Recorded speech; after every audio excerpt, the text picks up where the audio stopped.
Hello everyone, welcome to Sprint to PSC. So we are going to start a new chapter of your history Tamil Nadu board here. That is the chapter 16 Delhi Sultanate. So ये है part 1. पहले देख लीजिए कि इस पूरे chapter में क्या क्या कंटेंट्स हैं.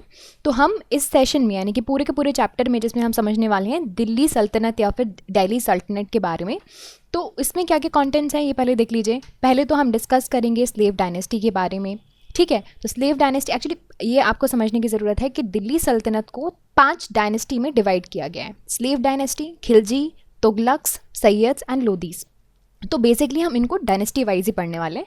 तो पहले हम पढ़ने वाले हैं स्लेव डायनेस्टी जिसमें कुतुबुद्दीन ऐबक, इल्तुतमिश, रज़िया, एरा ऑफ बलबन, ये सारी चीज़ें पढ़ेंगे. फिर खिलजी डायनेस्टी में अलाउद्दीन खिलजी वेरी फेमस, ये पढ़ेंगे. फिर तुगलक डायनेस्टी जैसे कि मोहम्मद बिन तुगलक, उनके बारे में उनके वक्त पे किस तरह से पूरा का पूरा जो था एडमिनिस्ट्रेशन था वो समझेंगे. फिरोज तुगलक के बारे में समझेंगे. And then the Sayyids and the Lodis. ठीक है, तो ये है आपका पूरा overall content of this entire chapter. So आप देख लीजिए कि हम इस पर्टिकुलर सेशन में हम क्या समझने वाले हैं. We are going to focus on the slave dynasty. Slave dynasty start करेंगे और हम फोकस करेंगे कुतुबुद्दीन ऐबक और इल्तुतमिश के बारे में. तो देखिए पहले दिल्ली सल्तनत के बारे में थोड़ी इन्फॉर्मेशन जान लो. तो दिल्ली सल्तनत है तो इससे आपको रिलेट करना है किससे? मुस्लिम इन्वेजन से.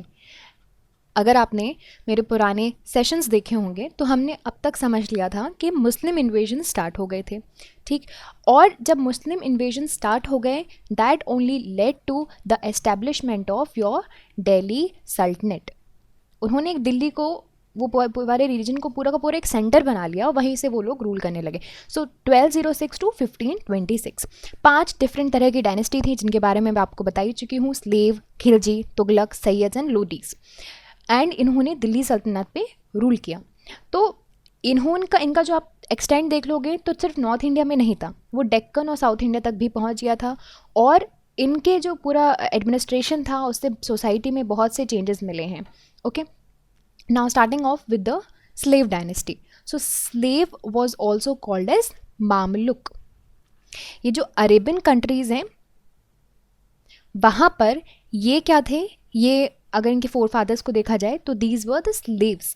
ओके, तो basically they were literally slaves. But जैसे जैसे इनको थोड़ा इंडिपेंडेंस मिलता गया तो ये बन गए, इन्होंने अपने जो एक्सपेंशन शुरू करे और अपनी एक डायनेस्टी बना ली. तो इस तरह से इनको स्लेव बोला जाता था या फिर स्लेव को आप उनकी लैंग्वेज में बोलते हैं मामलुक. ठीक है, तो वही कुरानिक टर्म्स में स्लेव होता है इसका मतलब.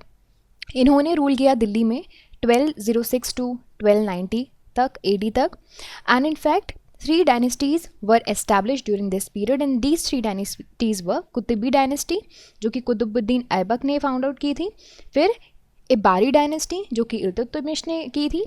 And the second Ibari, this was the first Ibari and there was a second Ibari dynasty जो कि बलबन ने जो है उसका इस्टेब्लिश किया था. Now talking about slave dynasty के बहुत ही इंपॉर्टेंट रूलर कुतुबुद्दीन ऐबक. तो ये जो थे ये मोहम्मद गौरी के स्लेव हुआ करते थे जिनको क्या है ना, मोहम्मद गौरी ने भारत का पोजेशन दे दिया था. यानी कि मोहम्मद गौरी ने बोला कि मैं आपको यहाँ पे गवर्नर बना देता हूँ उस टेरिटरी का, तो जाके यहाँ पे रूल करो. ही सेटअप हिज मिलिट्री हेडक्वार्टर्स और फिर उन्होंने अपने मिलिट्री हेडक्वार्टर सेटअप किए इंद्रप्रस्थ में, दिल्ली के पास में ही है. और अपनी एक स्टैंडिंग आर्मी बनाई और पूरे के पूरे नॉर्थ इंडिया में है ना जो है वो उन्होंने अपना रूल जमाया during the time and life time of Gauri. Gauri की डेथ के बाद 1206 में ऐबक ने बोला कि अब मैं इंडिपेंडेंट हूँ. समझ रहे हैं, ये सी इंडिपेंडेंट की बात करी थी. ही severed all connections with the kingdom of Gauri and thus found his own dynasty that is called as a slave dynasty as well as a Delhi Sultanate. तो slave dynasty का establishment और Delhi Sultanate का establishment बराबर है. फिर अपने आप को इन्होंने टाइटल दिया सुल्तान का, लाहौर को कैपिटल बनाया. इनका जो रूल था इट लास्टेड फॉर 4 years. ठीक है, मोहम्मद मुस्लिम राइटर्स कॉल ऐबक लाख बख्श और giver of lakh because of he gave liberal donations to them. And Aibak ने हसन निज़ामी who was a very great scholar इनको पैटर्नाइज किया था. He also started the construction of after the name of the famous Sufi saint Khwaja Qutubuddin Bakhtiyar और फिर उसको later on Iltutmish ने complete किया. Aibak suddenly उनकी डेथ हो गई लाइक हॉर्स पोलो खेलते वक्त उनके सडनली डेथ हो गई, और फिर उनके जो बेटे थे, उनके सन थे आरम बख्श, इन्होंने इनका प्लेस लिया, ही सक्सीडेड हिम, है ना। और later on who was replaced by Iltutmish after the 8 months। तो आप समझ सकते हैं उनके बेटे का जो कार्यकाल था बहुत छोटा था, फिर इल्तुतमिश आ गए। इल्तुतमिश इब्बारी ट्राइब से बिलोंग करते हैं, हैंस इनकी जो डायनेस्टी उसका नाम भी इब्बारी डायनेस्टी हो जाएगा।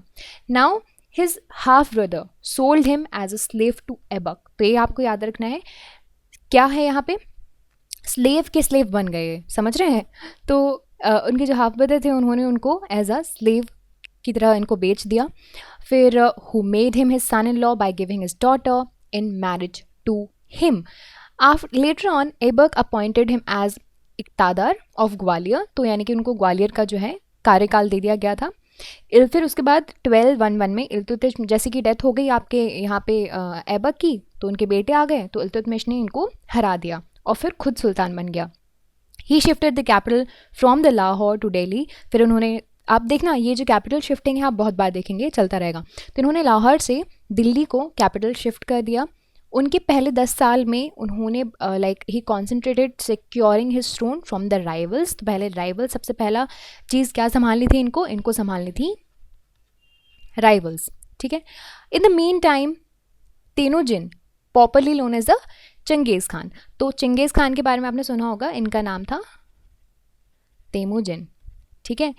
He is a leader of Mongols. इन्होंने क्या शुरू किया, अब चंगेज़ खान मंगोलिया से आने लगा, सेंट्रल एशिया को क्या करने लगा, इन्वेट करने लगा। उसने जलालुद्दीन मंगबरनी को हराया, फिर इंडस रिवर को क्रॉस किया और he sought the asylum from Iltutmish. Iltutmish ने क्या बोला, इल्तुतमिश ने बोला कि हम आपको शेल्टर नहीं देंगे, क्योंकि उसको ये लगा कि in order to save his empire from the onslaught of the Mongols. Fortunately for Iltutmish, Changiz Khan returned home. ये आपको याद रखना है कि भैया उसको बात मान ली, यानी कि अब घर चला गया, उसने इंडिया में एंटर नहीं किया। So in fact the Mongol policy of Iltutmish shaped India from the breath of Changiz Khan। ये आपको याद रखना है कि चंगेज़ खान से हम कैसे बचें। फिर इल्तुतमिश ने बंगाल के अगेंस्ट मार्च किया, बिहार की तरफ गए, है ना, और फिर उसके बाद ये ईस्ट वाले जो रीजन है वहाँ पे अपनी पावर सिक्योर की। फिर सिंध, मुल्तान भी इन्होंने क्या किया, दिल्ली सल्तनत में लिया, यानी कि ईस्ट प्लस वेस्ट। फिर राजपूत के जो रिवॉल्ट्स हो रहे थे उसको सप्रेस किया, ठीक है। रणथंबोर या फिर आज की डेट में आप जो रणथंबोर बोलते हैं वो जालोर, अजमेर, ग्वालियर, ये सारी चीज़ें उन्होंने रिकवर कर ली। तो यहाँ पे आपको सेंट्रल इंडिया में भी आए और थोड़े जो वेस्टर्न पार्ट है यानी कि राजस्थान का पार्ट है वहाँ पे भी इन्होंने अपनी जो एस्टैब्लिशमेंट है कर ली थी। फिर इन्होंने क्या कहा, उस वक्त पे थे परमार्स, तो परमार्स के अगेंस्ट इन्होंने एक्सपीडिशन किया। अब ये कहाँ पे आ जाता है, परमार्स एकदम सेंट्रल इंडिया का पार्ट हो जाते हैं, मालवा रीजन का, ठीक है, बट वो थोड़ा सक्सेसफुल नहीं हो पाया। Iltutmish was a great statesman. He receive the Mansur, the letter of the recognition from the Abbasid caliphate. उसकी वजह से ही became the legal sovereign ruler of the India. तो इंटरनेशनल रिकॉग्निशन इनके टाइम पे इनको मिल चुकी थी। लेटर ऑन इन्होंने इनके जो डॉटर है रज़िया को अपना सक्सेसर चुना, ठीक है। तो जो रज़िया आप मूवीज़ में, टीवी में देखते रहते ना, ये वही है। तो ये रज़िया को इन्होंने बोला कि she will be the successor. फिर इसका मतलब क्या हुआ कि दिल्ली सल्तनत है ना, इल्तुतमिश ने दिल्ली सल्तनत में क्या इनिशिएट किया, हेरिडिटरी सक्सेशन। क्योंकि देखो इल्तुतमिश खुद तो बेटे नहीं थे ना, इनके पहले वाले इसके पहले वाले इनके जो प्रेसिडर थे यानी कि कुतुबुद्दीन ऐबक के नहीं थे, इन्होंने वो थ्रोन जीता था या फिर जैसे भी डिफीट किया था उनके बेटे को। तो यहाँ पे क्या किया, thus the hereditary succession to the Delhi Sultanate was initiated by Iltutmish.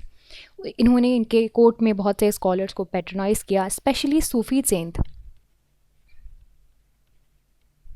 Sufi Sant, Sufi cents जो भी आपको बोलना हो, वो इसी टाइम पर आए थे, यानी कि इल्तुतमिश के टाइम पर ही आए थे इंडिया में। मिनहज उस Siraj, Tajuddin, Nizamul Mulk, Mohammad Zainuddin, Malik Qutbuddin Hasan, Farukul Mulk Islami, they were his contemporary scholars who added grandeur to his court. Now what a beautiful building. So ये आप देख सकते हैं, आपको सभी को पता है कि ये क्या है, ये बहुत ही ब्यूटीफुल बिल्डिंग, बहुत ही अच्छी building, historical site of India, This is Qutub Minar, which is situated in Delhi. This is the tallest stone tower in India. 238 feet का है. एंड ये भी इन्होंने इसका जो कंस्ट्रक्शन है उसको कंप्लीट करवाया. He built a magnificent mosque at Ajmer. Okay, so these are some of his contribution to the construction of, you can say, buildings. ना उसके अलावा इन्होंने जो अरबिक कॉइनेज है वो भी इंडिया में इंट्रोड्यूस किया. सिल्वर टका जो होता था 175 ग्राम्स का होता था, वो स्टैंडर्ड कॉइन हो गया था मेडिवल इंडिया के टाइम पे. Silver taka it remain the basis of modern rupee. इस तरह से वो दिखता है, right. Iltutmish has also created new class of ruling elite of 40 powerful military leaders, the 40. So this is it about, and this is all about your slave dynasty. But in the slave dynasty, अभी जैसे कि इल्तुतमिश ने अपनी बेटी को successor रख दिया था, तो हम रज़िया के बारे में नेक्स्ट सेशन में पढ़ेंगे एंड बलबन कायरा भी नेक्स्ट सेशन में पढ़ेंगे. So stay tune for that. If you like this video, you can subscribe to the YouTube channel for more videos and updates, and also you can download the Sprint UPSC app to practice book chapter and topic wise. Remember, candidates, just reading books and watching videos are not going to help you out unless you practice thoroughly. So identify your mistakes and work to improve your performance, and Sprint UPSC is the perfect app to do all of this. अगर आपको ये video पसंद आया हो तो हमारे YouTube channel को subscribe कीजिए और वीडियोज़ एंड अपडेट्स के लिए. साथ ही साथ डाउनलोड कीजिए Sprint UPSC ऐप. यहाँ पर आप अपनी book chapter and topic wise practice कर सकते हैं. देखिए, सिर्फ बुक पढ़ने से और वीडियोज़ देखने से मदद नहीं मिलेगी जब तक आप अच्छे से प्रैक्टिस नहीं करोगे. तो अपनी मिस्टेक्स को जानिए, परफॉर्मेंस को इम्प्रूव कीजिए, और स्प्रिंट यूपीएससी के लिए परफेक्ट ऐप है. I will see you soon in the next video. Thank you very much.